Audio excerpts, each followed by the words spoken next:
Tu veux commencer la musculation féminine pour perdre du poids, te tonifier, sculpter une belle silhouette, mais tu n'as pas de coach sportif. Tu n'es pas la seule. Beaucoup de filles se trouvent dans la même situation.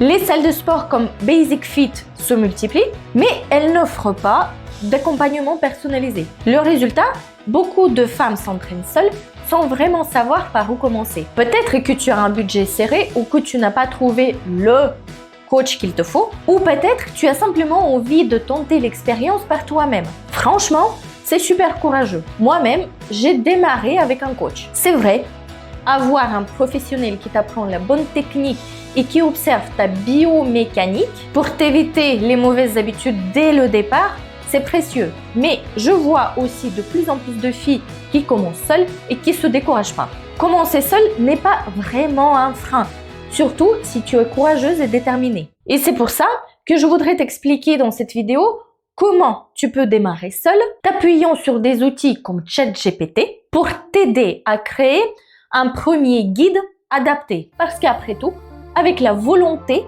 et les bonnes informations, il n'y a pas de raison pour ne pas tenter. L'idée de cette vidéo vient de l'une de mes abonnées. Elle s'entraîne seule, principalement sur les machines, et elle a demandé à ChatGPT de lui faire un programme de musculation en salle et m'a partagé son expérience. Et je me suis dit, c'est un sujet super intéressant qui peut être utile à d'autres filles. Bien sûr, ça ne remplacera jamais un vrai coach. Mais quand tu n'en as pas, c'est important de commencer par quelque chose plutôt que de rester bloqué dans les cours collectifs ou sur le tapis, simplement parce que tu ne sais pas par quoi commencer en muscu.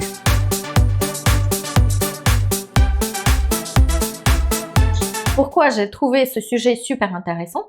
Parce qu'aujourd'hui, nous avons un outil incroyable, l'IA. Il y a quelques semaines, je me sentais pas top à l'entraînement. J'avais l'impression de stagner, ne pas vraiment progresser dans les poids, manquer quelque part de récupération et je ressentais une fatigue générale. Mais je voulais rester absolument en déficit calorique parce que je commence à préparer mes abdos pour la plage. Alors, j'ai décidé de demander à ChatGPT d'analyser mes apports alimentaires et mes calories. Et là, le verdict est tombé. Je mangeais trop peu. J'ai donc ajusté mes calories en accord avec la proposition que m'a fournie ChatGPT. Et devine quoi? J'étais en déficit trop important. Et pourtant, moi, la sportive qui parle toujours de déficit modéré, je pensais que ça allait. En fait, ces derniers temps, je poussais à l'entraînement beaucoup trop lourd. Je voulais progresser dans mes poids, mais j'étais pas assez alimentée pour ça. Quand j'ai réajusté mes calories, j'ai progressé en seulement 2 semaines. Par exemple, j'ai réussi à monter sur la presse à cuisse de 20 kg. Un vrai cap franchi, c'est fou, non? Ça s'arrête pas là. Je demande aussi régulièrement à ChatGPT de comparer les marques de compléments alimentaires sportifs pour choisir les plus efficaces et ceux qui sont le mieux adaptés pour moi. Je lui pose souvent aussi les questions pour m'aider à m'assécher et affiner mes résultats. En quelque sorte, il devient mon appui pratique digital. Pour cette raison, j'ai envie de tenter de te guider, créer ton programme de musculation avec ChatGPT, même si tu débutes. Mais attention, ce n'est pas aussi simple que de lui demander de te créer un programme au hasard. Il faut savoir lui poser les bonnes questions. ChatGPT peut être très précis, mais en fonction de ce que tu lui demandes. Et c'est là où je vais t'aider. Je vais t'expliquer 5 points clés importants en musculation pour progresser que tu dois absolument intégrer dans tes demandes à ChatGPT pour obtenir un guide plus personnalisé et adapté à tes besoins.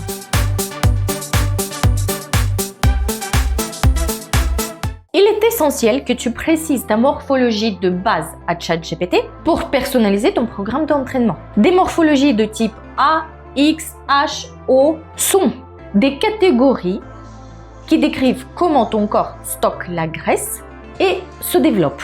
Chaque morphologie a tendance à accumuler la graisse dans les zones différentes, ce qui peut forcément influencer ta prise en charge des exercices. Prenons les morphologies les plus répandues une par une pour que ce soit clair pour toi. La première, morphologie en X. Là, les filles parfaites. Taille marquée, épaules et hanches à peu près au même niveau. Là, les graisses ont tendance à stocker uniformément sur tout le corps, mais plus spécifiquement autour des cuisses et des hanches. Deuxième, morphologie en H. Forme de corps droite, les épaules et les hanches de largeur similaire. Les graisses peuvent se répartir uniformément, mais la taille reste peu marquée. Troisième, la morphologie en A. Les épaules plus étroites que les hanches. Là, ça provoque le stockage des graisses, surtout au niveau bas du corps, dans les cuisses, dans les hanches, dans les fesses. Quatrième, c'est la morphologie en V. Là, c'est les épaules larges, taille fine et les hanches assez étroites. Là, les graisses peuvent se concentrer au niveau du tronc et la partie supérieure du corps peut facilement se muscler. Et enfin, la morphologie en O, elle a tendance à stocker les graisses principalement au niveau du ventre. L'objectif là, ça sera tonifier la zone où les graisses sont stockées et rééquilibrer en quelque sorte la silhouette. Là, ces informations permettront à ChatGPT de mieux comprendre la répartition de tes graisses et finalement proposer les exercices spécifiques à tes besoins. Ensuite, il va falloir que tu précises à ChatGPT ton profil musculaire. Ce profil pourrait être ectomorphe, endomorphe ou mésomorphe. Là, ça va déterminer comment ton corps va réagir à l'entraînement, mais aussi la façon dont tu brûles la graisse et la façon comment tu vas prendre le muscle. Commençons par les ectomorphes. Ils ont en général un corps fin, c'est des maigrichons, et ils ont la difficulté de prendre la masse musculaire. Pour eux, les exercices seront surtout orientés vers la prise de masse musculaire, tout en travaillant la définition. Ensuite, tu as des endomorphes. Là, c'est ceux qui n'ont pas vraiment de chance et qui prennent le poids facilement. Chez eux, les entraînements vont plus être orientés vers la perte des graisses et la tonification musculaire. Et enfin, tu as des mésomorphes, les parfaits. Ils ont des proportions équilibrées avec une capacité de développer la masse musculaire assez facilement tout en ayant une très bonne gestion de poids. Là, les exercices vont plus s'orienter vers l'entretien et le développement plus définition musculaire. Là, ces informations vont permettre à ChatGPT de mieux adapter l'intensité et la structure de tes entraînements.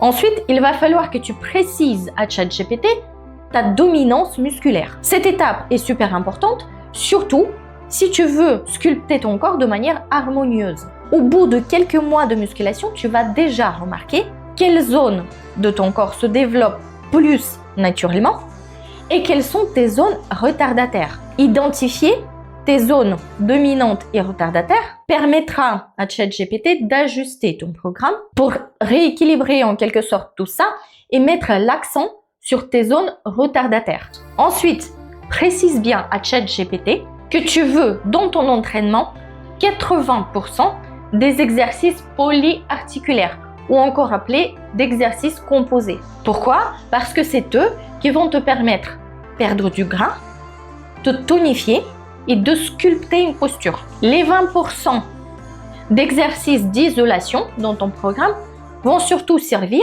à développer tes zones en retard. Enfin, précise à ChatGPT ton niveau en musculation. Il est essentiel pour ChatGPT de connaître ton niveau actuel pour pouvoir ajuster l'intensité et la difficulté de l'effort. Ça permettra en fait de t'assurer que tu progresses à un rythme adapté. Dis-lui carrément depuis combien de temps tu t'entraînes en musculation. Est-ce que c'est moins de 6 mois? Est-ce que c'est de 6 mois à 1 an? Ou est-ce que c'est même plus d'1 an? Précise-lui aussi quel est ton niveau de force. Par exemple, combien de kilos tu soulèves actuellement en squat ou en développé couché? En fait, la musculation va signaler à ton corps que tu as besoin de muscles pendant la période de perte de poids. Tu conditionnes ton corps à puiser l'énergie non pas dans les muscles, mais directement dans tes graisses, ce qui permettra de tonifier ton corps et l'affiner de manière durable.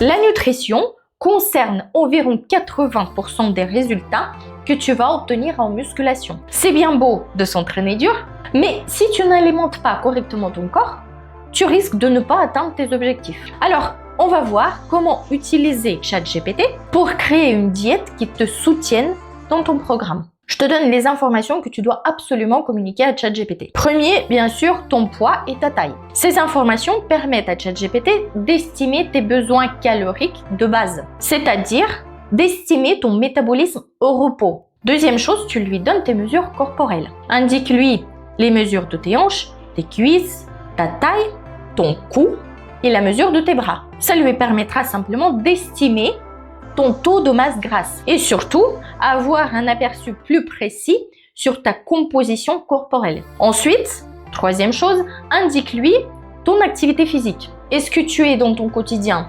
sédentaire ou active? Est-ce que tu es la plupart du temps assise ou est-ce que tu bouges? ChatGPT pourra ainsi adapter tes besoins caloriques et ton programme alimentaire. Quatrième chose, indique-lui le nombre de tes séances de musculation et de cardio dans la semaine. Dis-lui le nombre exact de tes séances muscu. Ça sera bien aussi de préciser si c'est des séances intenses genre jambes ou si c'est des séances plus petites épaules. Et si tu fais aussi bien sûr du cardio. Plus tu fais d'exercice, plus ton besoin énergétique sera élevé. Et cet aspect-là, je te conseille vivement à revoir avec ChatGPT à peu près toutes les 4 à 6 semaines. Pourquoi? Parce que tes progrès en muscu évoluent et il ne faut pas que tu te retrouves dans la même situation que moi il y a quelques semaines où je mangeais pas assez et je levais beaucoup plus lourd. Cinquième point, il va falloir que tu lui précises qu'est-ce que tu manges d'habitude. Donne-lui en fait un aperçu de ton alimentation actuelle. Est-ce que tu manges plutôt équilibré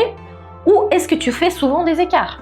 Tu as le droit, hein? Là, en fait, ça permettra à ChatGPT de proposer un plan alimentaire réaliste. Sixième point, indique-lui tes préférences alimentaires. Là, c'est des préférences spécifiques. Par exemple, tu n'aimes pas certains légumes ou encore tu aimes cuisiner des plats super rapides. Indique-lui aussi si tu as une famille, un mari, les enfants ou des intolérances alimentaires. Si tu as un mari, les enfants, c'est important de préciser à ChatGPT parce qu'il faut qu'il s'adapte aussi à ce qu'il mange. Là, ça lui permettra de concevoir des repas qui conviennent à tout le monde et ça t'évitera de cuisiner à part. Là, c'est mon astuce personnelle. Je demande assez souvent à ChatGPT de me donner des idées de repas qui correspondent à mes besoins muscu tout en étant pratique pour toute la famille. Septième point, précise bien à ChatGPT que ton objectif, c'est de créer un déficit calorique modéré. Si tu veux perdre seulement la graisse et pas le muscle, il te faudra un déficit léger. ChatGPT, avec les informations que tu vas lui donner, va te proposer ce déficit modéré. Et huitième point, explique-lui que tu souhaites suivre la règle 80-20. C'est-à-dire 80% tu manges équilibré et les 20% tu laisses pour tes petits plaisirs. 80% de l'alimentation équilibrée va pouvoir soutenir tes entraînements et perdre du gras. Et les 20% plaisir vont te permettre d'aller au resto, commander une pizza en famille, manger un gâteau, etc. Cette approche te permet en fait de garder une relation saine avec la nourriture sans trop de frustration. Une fois que tu auras donné toutes ces informations à ChatGPT, il pourra A. Te composer un menu type pour la semaine. B. Il pourra te donner une estimation précise des calories. Et troisième chose importante, il pourra te proposer des menus adaptés à ton mode de vie et ta famille. N'oublie pas, la bonne alimentation, c'est la clé de ton succès en musculation.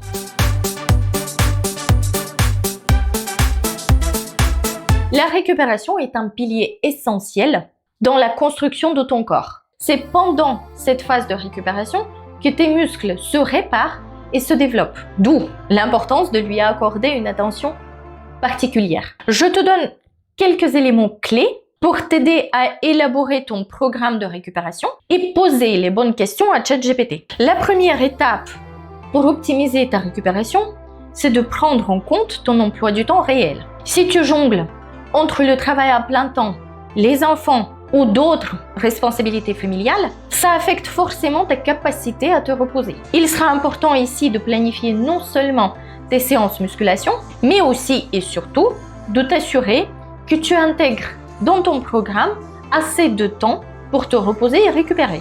Dis à ChatGPT combien de temps par semaine tu peux t'entraîner. Est-ce que c'est réaliste le nombre de séances que tu vises avec ton emploi du temps? Est-ce que c'est 1 à 2 fois par semaine? Est-ce que c'est 3 à 4 fois? Est-ce que c'est 5 fois et plus? Tu lui dis par exemple, j'ai tant de séances de musculation et tant de séances de cardio. Là, ce qui est intéressant, c'est que si tu as du mal à équilibrer ton temps, ChatGPT pourra t'aider à trouver les meilleurs créneaux pour t'entraîner sans nuire à ta récupération. Il pourra aussi te conseiller la manière à structurer tes séances pour que tu sois efficace et en même temps reposé. Le stress chronique est un ennemi redoutable. de la récupération. Pourquoi? Parce qu'il augmente ton taux de cortisol, l'hormone du stress. Et là, ça peut ralentir tes progrès en muscu. Si tu as un travail stressant ou des responsabilités familiales lourdes, il est important d'inclure les stratégies de gestion de stress dans ta routine. Ici, dis à ChatGPT par exemple quels sont tes signes de stress. Fatigue, irritabilité. Est-ce que tu as du mal à t'endormir?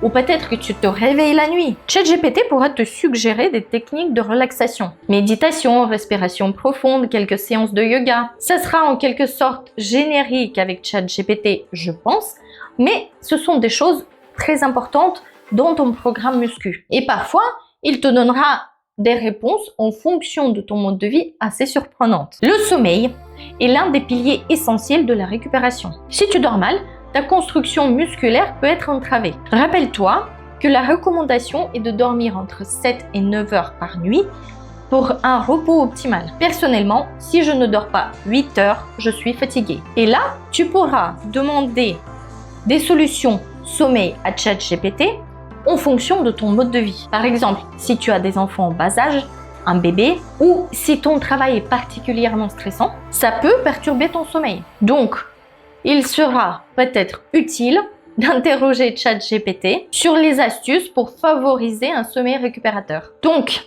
niveau récup, qu'est-ce que ChatGPT peut faire pour toi? Il pourra t'aider ou te donner des astuces comment optimiser ton emploi du temps pour te reposer et t'entraîner. Il pourra te donner des astuces pour réduire le stress. Il te donnera des astuces, parfois même surprenantes, pour améliorer le sommeil. Et il pourra te suggérer enfin des astuces de récupération active.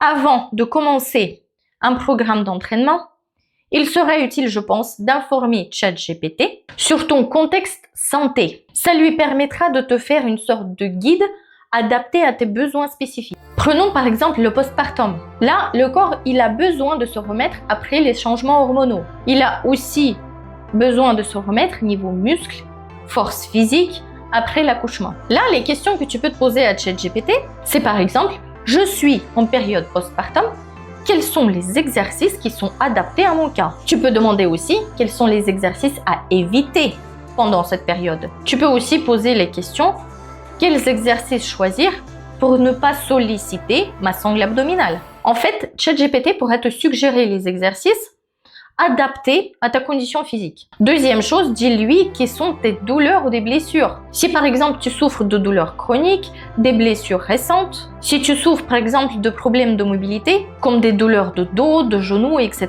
il faudra poser les questions dans ce sens. J'ai une douleur de dos, quels exercices je peux faire sans l'aggraver? Ou encore, j'ai une douleur au genou. Quels exercices je peux faire pour l'isoler et avoir un résultat? Ou encore, ce qui est intéressant, quels sont les signes qui montrent qu'un exercice est trop intense pour une blessure? Ensuite, dis par exemple à ChatGPT si tu suis un traitement médical. Si tu prends un traitement, ça peut affecter ton énergie. Ça peut aussi entraver ta récupération et affecter ton métabolisme. Par exemple, tu dis à ChatGPT, je prends un traitement pour la thyroïde. Comment est-ce que ça peut affecter mon programme d'entraînement? Ou encore, ce qui est intéressant, tu peux dire, je prends un médicament qui me fatigue. Comment est-ce que je peux construire mon entraînement et ma récup pour ne pas me surmener? Là, ce que ChatGPT pourrait faire pour toi, c'est d'adapter en quelque sorte l'intensité des exercices. Ensuite, il pourra te suggérer des variantes. Et ensuite, il pourra au mieux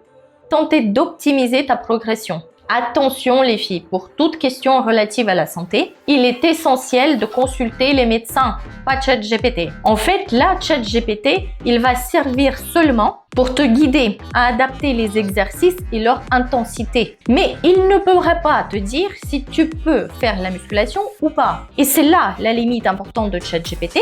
Bien qu'il peut être un guide utile pour ajuster les exercices, il ne remplace pas un coach personnel, surtout en cas de spécificité physique, traitement santé, qui sera lui mieux prendre en compte tous ces aspects spécifiques de la santé.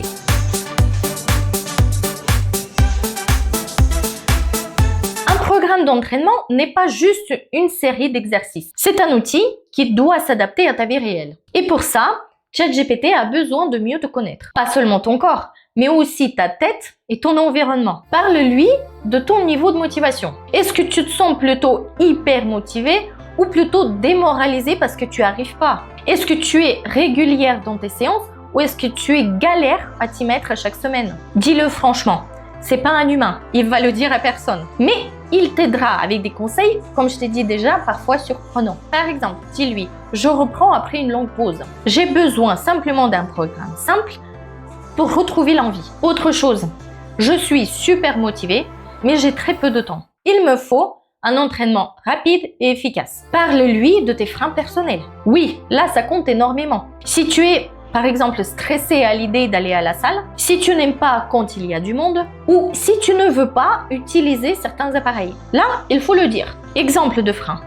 Peur du regard des autres, timidité ou mal à l'aise dans une salle pleine, manque de confiance en toi sur les machines, ou encore même l'envie de t'entraîner discrètement dans un coin de salle. Plus tu es honnête sur tes blocages, plus ChatGPT pourra te proposer un programme qui t'aide à les surmonter progressivement. Mentionne-lui aussi tes contraintes personnelles et matérielles. Par exemple, je vais à la salle aux horaires où elle est bondée. Ou autre, tu n'as accès qu'à un petit espace avec des haltères. Je vois par exemple à certains horaires, toutes les cages de squat sont prises. J'ai pas le choix. En fait, dis tout. Pourquoi? Parce qu'un programme irréaliste, c'est le meilleur moyen de baisser les bras. Concrètement, tu peux lui dire, ma salle est bondée, fais-moi des petits exercices avec des haltères. Ou encore, j'ai que 3 jours par semaine, 45 minutes pour ma séance. Et enfin, surtout, explique à ChatGPT ton pourquoi. Pourquoi tu veux t'entraîner, c'est la base de tout. Est-ce que c'est pour perdre du poids, te sentir plus belle, être simplement une femme forte pour toi et ta famille, retrouver confiance, te prouver quelque chose? En fait, ce pourquoi est ton moteur. Plus tu le décris clairement à ChatGPT, plus il pourra te créer un programme qui te ressemble. Exemple de ce que tu peux lui dire. Je veux me sentir plus tonique, retrouver ma confiance en moi, mais je n'ai que 45 minutes dans la journée, 3 fois par semaine. Est-ce que tu peux m'aider à adapter un plan à ma réalité? Pour clore cette vidéo, les filles, commencer seul, ça ne veut pas dire faire n'importe quoi. Avec les bons outils, ChatGPT peut être un bon outil et un peu de clarté sur ce que tu veux vraiment. Tu peux créer un guide structuré qui respecte en quelque sorte ton rythme, ta vie et tes envies. C'est comme ça en fait, on progresse sans se dégoûter. Je t'ai mis en description toutes les vidéos qui peuvent t'aider à voir plus clair sur quelles questions poser concrètement à ChatGPT. Première vidéo sur les exercices polyarticulaires, appelés encore les exercices composés et comment les intégrer dans ton programme. La deuxième, c'est sur le déficit calorique sain et qu'est-ce que ça veut dire exactement un déficit modéré. Ça va t'aider pour ta partie diète à mettre en place avec ChatGPT. Ensuite, troisième vidéo sur comment compter les calories et tes apports en macronutriments. Là, ça va aussi t'aider dans la partie diète ChatGPT. Quatrième vidéo dédiée aux fibres musculaires et comment les utiliser dans ton entraînement. Comment est-ce que tu peux identifier tes muscles dominants, tes muscles retardataires et comment manipuler tes fibres dans ton entraînement pour que tu puisses poser les bonnes questions à ChatGPT. Et cinquième vidéo sur le mariage parfait entre la musculation et les cardio pour que tu vois plus clair combien de séances de muscu intégrer, combien de séances cardio intégrer pour que tu puisses ensuite le mixer avec ton mode de vie et intégrer dans tes questions à ChatGPT. Bref, je t'ai regroupé à peu près tout pour que tu comprennes qu'est-ce que tu fais et pourquoi tu fais. Si tu veux